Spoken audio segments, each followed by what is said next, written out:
भाव को मत लीजिए और उसके पॉजिटिव इम्पैक्ट को ग्रहण कीजिए।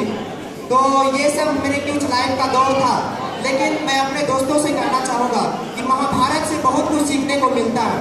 और महाभारत में जैसे गुरु द्रोणाचार्य थे, गुरु द्रोणाचार्य के आश्रम में अश्वत्थामा उनका पुत्र भी पढ़ता था। और बात करें तो पांडव और कौरव भी थे, लेकिन उन्होंने अर्जुन को एक जो सर्वश्रेष्ठ धनुधारी बनाने का निश्चय लिया था। इसके पीछे एक कारण भी है। एक कारण तो है कि वो द्रौपद से अपना बदला लेना चाहते थे। दूसरा कारण है, एक कहानी मैं आप लोगों को सुनाना चाहूँगा कि एक बार जब गुरु द्रोणाचार्य नदी के तट पर गए थे स्नान करने के लिए, तो उनका धोती छूट गया था उनके आश्रम में। और वो अर्जुन को कहे कि बेटा जाओ मैं धोती ले आना।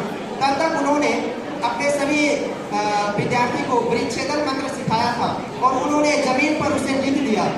वो वृक्षेदन मंत्र जमीन पर लिख दिए और उन लोगों को सिखाए। लेकिन जब अर्जुन वापस आया तो उन्होंने धोती दिया, तो वो देखे कि जमीन पर कुछ लिखा हुआ है। तो वो अपने सभी भाई से पूछे कि यार ये क्या है। तो वो कहे कि गुरुजी कुछ सिखाए थे, मुझे याद नहीं है। तो उन्होंने अर्जुन ने उस मंत्र को पढ़कर तीर चलाया और वृक्षेदन मंत्र को याद किया था।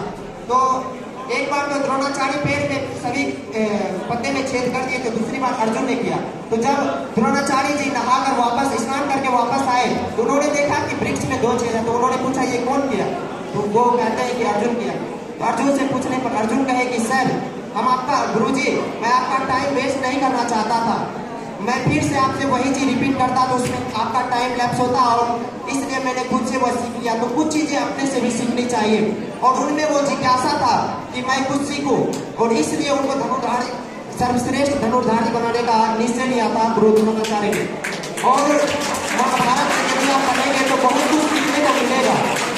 इसलिए कुछ धार्मिक तकनीक करनी चाहिए। और जिंदगी में मेरे सभी दोस्त आज बिछड़ रहे हैं। काफी दोस्तों से मैं कहना चाहूँगा कि अब आपके जिंदगी में एक नया पड़ाव आएगा। आपको अपने करियर के बारे में डिसाइड करना है। अब आपको बहुत लड़के ऐसे हैं मेरे दोस्त जो कि अपना अब जो है स्ट्रीम चेंज करना चाहते हैं। तो मैं उनसे कहना चाहूँगा कि टॉपर्स और एवरेज स्टूडेंट में बस यही फर्क रहता है कि वो जो डिसाइड करने वाला जो सिचुएशन रहता है, एक टॉपर जो होता है डिसीजन बहुत जल्दी ले लेता है, लेकिन एक एवरेज स्टूडेंट जो है डिसीजन लेने में थोड़ा देरी कर देता है।